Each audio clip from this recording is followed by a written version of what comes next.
নতুন সরকারের প্রধান হিসেবে তারেক রহমানকে সবার প্রথমে দেশের অর্থনীতি পুনর্গঠন করতে হবে এমন তথ্য দিয়ে প্রতিবেদন প্রকাশ করেছে সাপ্তাহিক সংবাদ সাময়িকী টাইম ম্যাগাজিন।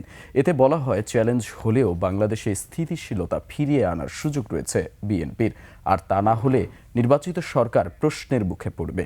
প্রতিবেদন বিশ্লেষকরা অর্থনৈতিক কাঠামোর উন্নয়নে ভারত, চীন ও যুক্তরাষ্ট্রের সাথে সম্পর্কের উপর গুরুত্ব দেন। বিস্তারিত আফসানা নীলার রিপোর্টে। কালার এক্সপার্ট ডার্ক স্যাপ এবং মাইল্ড অন হ্যান্ডস টেকনোলজি সমৃদ্ধ অরিক্স অ্যাডভান্স ডিটারজেন্ট পাউডার আপনার লন্ড্রি এক্সপার্ট।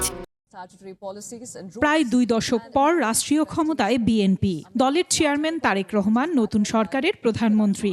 দেশের হোঁচট খাওয়া অর্থনীতি পুনরুদ্ধারই এখন নতুন সরকারের প্রধান চ্যালেঞ্জ, এমন বিশ্লেষণমূলক প্রতিবেদন প্রকাশ করেছে সাপ্তাহিক সংবাদ সাময়িকী টাইম ম্যাগাজিন। প্রতিবেদনের শুরুতেই বলা হয়, জাতীয় সংসদে 2/3 সংখ্যাগরিষ্ঠতার নিরঙ্কুশ জয়ের সুবাদে বিএনপি সরকার বিপুল ক্ষমতা সম্পন্ন।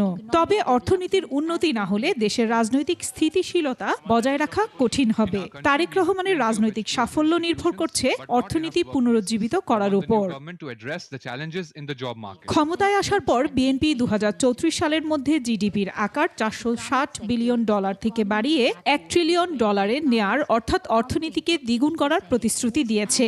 এই লক্ষ্য অর্জনে প্রায় 9% বার্ষিক প্রবৃদ্ধি প্রয়োজন, যা বর্তমানে 4% প্রবৃদ্ধির দেশে একটি বিশাল চ্যালেঞ্জ বলে প্রতিবেদনে তুলে ধরা হয়। বিশেষজ্ঞদের মতে বিএনপির উচিত বড় পরিকল্পনা মাথায় রাখা, তবে জরুরি বাস্তবায়নের জন্য ছোট প্রকল্পের দিকেও মনোযোগ প্রয়োজন। নতুন প্রশাসনকে অবশ্যই নির্ভরযোগ্য জ্বালানি সরবরাহ নিশ্চিত এবং ক্ষতিগ্রস্ত আর্থিক খাত মেরামত করতে হবে। এছাড়া ভূ রাজনৈতিক সম্পর্ক এসেছে আলোচনায়। বলা হয়, চীন, ভারত, যুক্তরাষ্ট্রের সঙ্গে সম্পর্ক বলে দেবে দেশের অর্থনীতি কোন দিকে যাবে।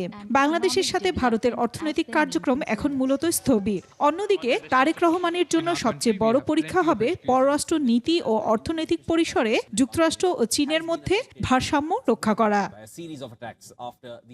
আফসানা নীলা, ডেস্ক রিপোর্ট, 21 টেলিভিশন।